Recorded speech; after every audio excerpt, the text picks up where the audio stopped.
용도를 알 수 없는 콘크리트 하수관 5개가 땅속에 수직으로 묻혔다는 내용입니다. 기둥처럼 수직으로 한 개씩만 각각 다른 위치에 매설했다는 것입니다. 2022년 11월 위성사진에서는 전혀 찾아볼 수 없는 흰색 구조물 5개가 2023년 4월의 위성사진에서는 선명하게 나타나 있습니다. 소수의 인부들만 동원되어 일을 했다고 합니다. 석회나 흙이나 돌로 보는 거거든요. 그거는 꿀에 땅을 쓸 때는 그렇게 그걸로 안 써요, 원래 우리가. 근데 왜 꼭 굳이 5개를 박았을까요? 5개를 오방을 친 것 같아. 김건희 여사가 평소 오방신을 신봉한다는 대선 당시의 소문을 상기할 수밖에 없었습니다. 해당 공사 자료에 대한 정확한 사실 문건을 공개적으로 요청하는 바입니다.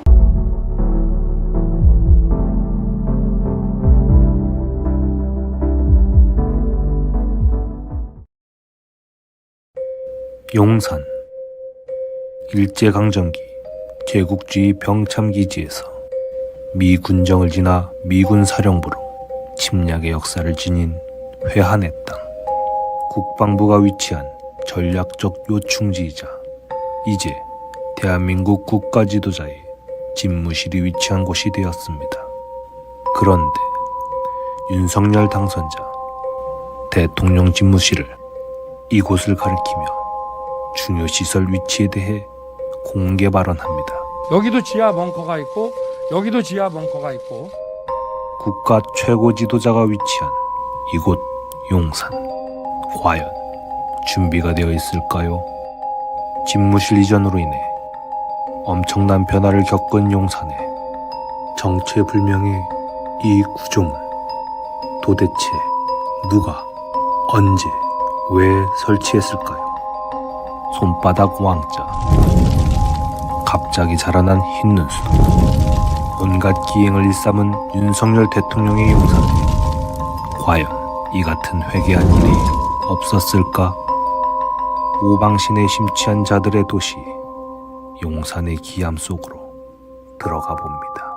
용산 대통령 청사 바로 앞에 위치한 육군 서울 사무소 주변에 얽힌 제보입니다. 해당 사건이 발생한 시점은 지난해인 2023년 3월경인데 내용인즉슨 육군 서울 사무소 주변의 높은 벽돌 담장 울타리가 완전히 철거되었고 그 과정에서 용도를 알 수 없는 콘크리트 하수관 5개가 땅속에 수직으로 묻혔다는 내용입니다. 여기에서 하수도관이라고 하는 것은 건축 현장에서 일하시는 현장 근로자분들 사이에서 흔하게 사용하는 일명 녹강으로 불리우는 물건을 말합니다. 녹강이라고 불리는 콘크리트 하수관은 일반적으로는 가로로 눕혀진 상태에서 각각 여러 개를 연결해서 파이프 라인처럼 매설하기 마련인데 이번에 제보 내용에 의하면 오히려 기둥처럼 수직으로 한 개씩만 각각 다른 위치에 매설했다는 것입니다. 제보자는 이런 희한한 광경을 우연히 목격했으며 너무나 의아해서 의문을 품고 있다가 저희에게 연락을 취하게 됐다는 것입니다. 제보자에 의하면 당시 매설공사 현장에는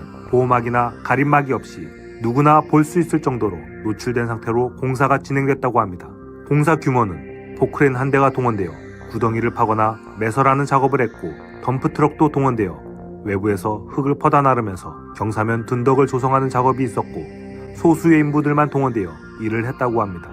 시설물의 크기는 입구 지름이 1m 정도가 되었고 땅을 파며 매설하던 인부들은 하수관의 넓은 이음 부분을 힘들게 절단하는 작업까지 했다고 합니다. 어차피 땅속에 묻을 것이라면 굳이 단단한 콘크리트 재질을 절단하는 어려운 작업까지 할 필요가 전혀 없었는데 일일이 이음 부분을 절단한 후 40에서 50cm 정도의 무릎 높이 정도만 지면 위에 노출하고 나머지는 땅속에 묻었다는 것입니다. 더욱 이상한 것은 하수도관을 묻은 위치가 윤리적이지 않고 제각각이라는 것이었습니다.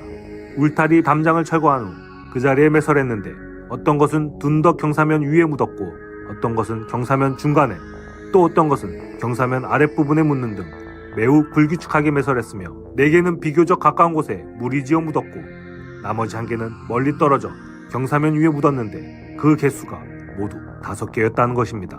2022년 11월 위성사진에서는 전혀 찾아볼 수 없는 흰색 구조물 5개가 5달 뒤인 2023년 4월의 위성사진에서는 선명하게 나타나 있습니다. 2023년 3월경에 공사 현장을 목격했다는 제보자의 주장대로 하수도관 4개는 육군사무소 오른편 한 곳에 몰려 있었고 나머지 1개는 육군 서울사무소 왼편 계단 옆 경사면 바로 위에 자리 잡고 있었습니다.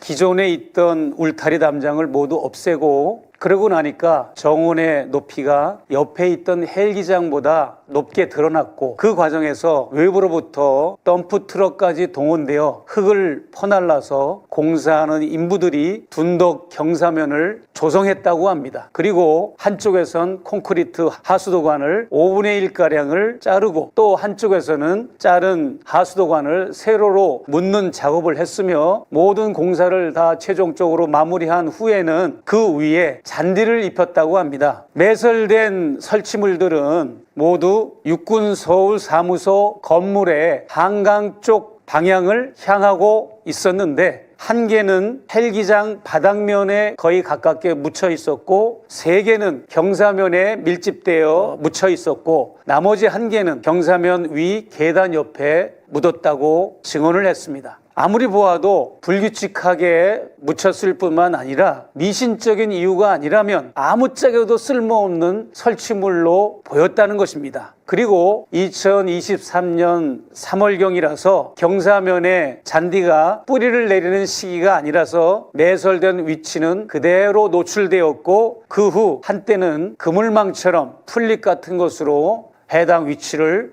위장을 했다고 합니다. 이러한 이해할 수 없는 내용의 제보를 받은 서울의 소리 취재진은 매설한 하수도관이 모두 5개라는 점에 착안해 김건희 여사가 평소 오방신을 신봉한다는 대선 당시의 소문을 상기할 수밖에 없었습니다. 특히 지난 대선 기간이던 2022년 말 김건희 여사의 7시간 녹취록 공개 사건이 발생할 당시 김 여사는 전화번호, 코로나 컨텐츠 번호 모든 끝자리가 5였으며 심지어 윤석열 후보의 자동차 차량 뒷번호, 최은순 여사의 번호 등이 모두 5로 끝날 정도로 일가족이 모두 5자를 신봉했다는 풍문이 전국으로 떠돌기까지 했던 터였습니다. 그런가 하면 당선 이후에도 김건희 여사가 공식적으로 부르 이웃들에게 떡이나 과일 등을 선물할 때도 5라는 숫자에 방점을 두고 물건을 구매한다는 이야기가 나돌았는데요. 실제로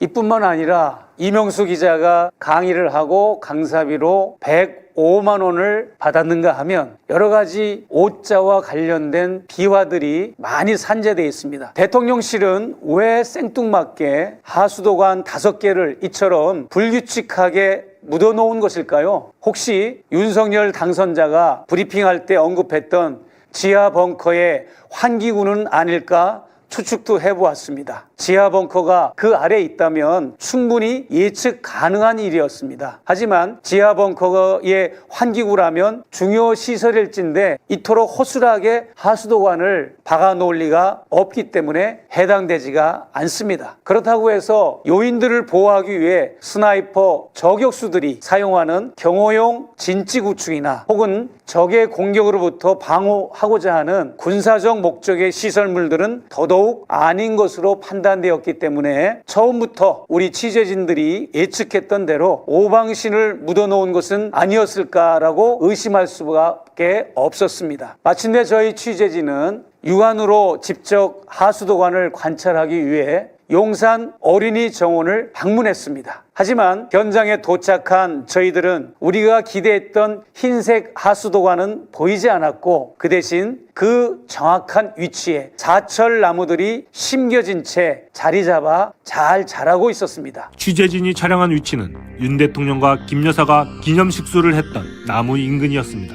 화면에 등장하는 공원 옆 공터는 대통령 전용 헬기장이고 보이는 공원은 과거에는 사방에 아주 높은 벽돌 담장이 설치되어 있었는데 어느 날 담장을 3분의 1 높이로 낮추는 공사를 해서 그 상태로 지속되었다가 이후 한쪽에 담장만 남겨둔 채 나머지 3개면은 모두 철거 작업을 했다고 합니다. 담장이 있던 자리에는 큰 나무들을 대신 심어 울타리 경계를 만들었으며 육군 서울사무소 왼편과 오른편 방향에 모두 5개의 관을 매설한 것으로 확인되었습니다. 자세히 살펴보니 관이 매설된 위치에는 사철나무가 빽빽하게 자라고 있었으며 사철나무들은 이 설치물의 자리와 거의 일치하는 장소에 있음을 확인할 수 있었습니다. 무릎 높이 정도 돌출되어 보기 흉한 설치물을 사철나무를 심어 가려놓았습니다. 이런 구조물이 있다는 것을 용산을 출입하는 기자나 민원인들 그리고 일반 국민들에게 최대한 숨기려 한 것이 아니냐는 의심을 들게 하는 부분입니다. 우리 서울의 소리 기자가 전남 지역의 어느 전문가 한 분과 전화로 사전에 인터뷰를 시도했는데 그 내용을 들어보시겠습니다. 4개는 45도 정도 걔는 비탈면에다가 네네. 한 거를 박은 거고요. 네. 하나는 땅 지면에다가 땅에다가 박았다는 거죠. 그런데 그래서 이제 그게 경사면에 사방을 쳤고요. 하나는 밑에 바닥 있는 쪽으로 내려와 쳤다는 얘기잖아요. 네네. 네. 그러니까 하수관이 철이 아니고 플라스틱 아닐까요? 우리 시멘트 같은 거를 만들어 가지고 땅에다 묻는 시멘트 종류예요. 우리가 보는 석회나 흙이나 돌로 보는 거거든요. 아, 예. 그거는 나쁜 예방을 쓸 때는 그렇게 그걸로 안 써요, 원래가 우리가. 아, 나쁜 기관을 한다면 그 세멘트 가지고 안 해요. 그러면 쇠 같은 거. 철이나 그런 정이나 이런 걸 가지고 한다고 생각을 하면 돼요. 아, 예. 집터나 예를 들어 무슨 사업터나 이런다고 생각을 하면 내가 봤을 때는 그 사람들이 그게 나쁜 예방을 한 것 같진 않네요. 그렇게 생각을 하면. 그러면 불교에서는 보통 오방 같은 것들이 이제 방위를 중요시 여겨서 네네네. 방향을 동서남북 중앙을 이렇게 맡아가지고 한다는데 근데 그거를 꼭 동서남북으로 안 하고요. 엇갈리게 하는 사람도 있어요. 무속에서는 뭐 오각형으로 해가지고 하지는 않고 뭐 모양에는 상관없이 이렇게 하는 겁니까? 그렇게 이제 그게 기법을 쓰는 사람마다 달라서요. 근데 말뚝을 예를 들어 그 하수관계를 뭐 하나면 하나, 둘이면 둘만 박아도 효과가 있을 텐데 왜 꼭 굳이 5개를 박았을까요? 5개를 오방을 친 것 같아요. 오방을 빗끌려 친 것 같아요. 빗끌려서? 네네네. 간방으로. 오방을 동서남북 이렇게 정방을 안 하고요. 네. 간방으로. 왜냐면 그 사람들이 간방이 맞으면 간방을 가거든요. 정방이 아니고. 그게 사람에 따라서 틀려지는군요.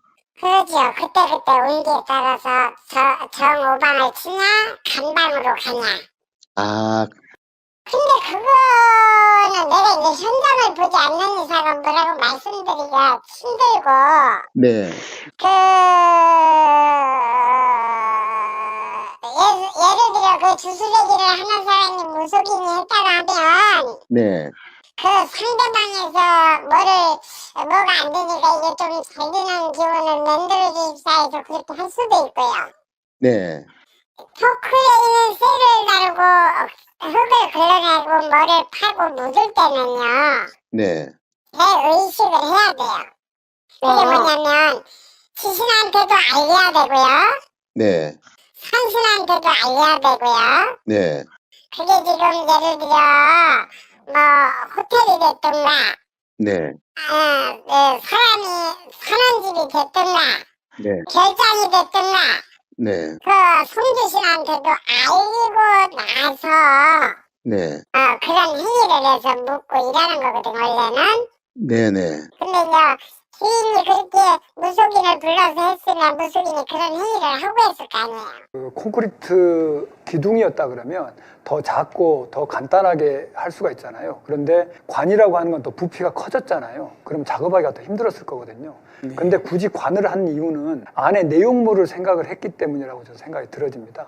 그 공간을 확보하기 위한, 내용물을 넣기 위한 공간을 확보하고 그 다른 땅에서 들어오는 침입으로부터 방어하기 위한 보호 용기로서 관을 썼던 것으로 저는 보는 게 더 맞을 것 같다는 생각이 들어지고, 이번 매설공사는 대체 누가 은밀하게 주도했고 어떤 이유와 목적 때문에 시행했는지 이제 윤석열 대통령과 배우자인 김건희 여사 그리고 대통령실은 정확히 답해줘야 합니다. 저희 서울의 소리는 대통령실에 해당 공사 자료에 대한 정확한 사실 문건을 공개적으로 요청하는 바입니다. 국민들의 알 권리를 위해 정확한 진실을 밝혀주시기를 바랍니다. 또한 담장을 철거하고 콘크리트 하수관 매설을 주도한 업체와 인부들의 제보도 받습니다. 며칠 후인 4월 6일에는 저희 서울의 소리는 국방 안보 분야의 전문가들, 그리고 건축 토목 전문가들, 또 역사학자들을 모시고 대통령실이 자행한 오방신 매설과 관련된 2부 방송을 후속으로 보내드릴 예정입니다.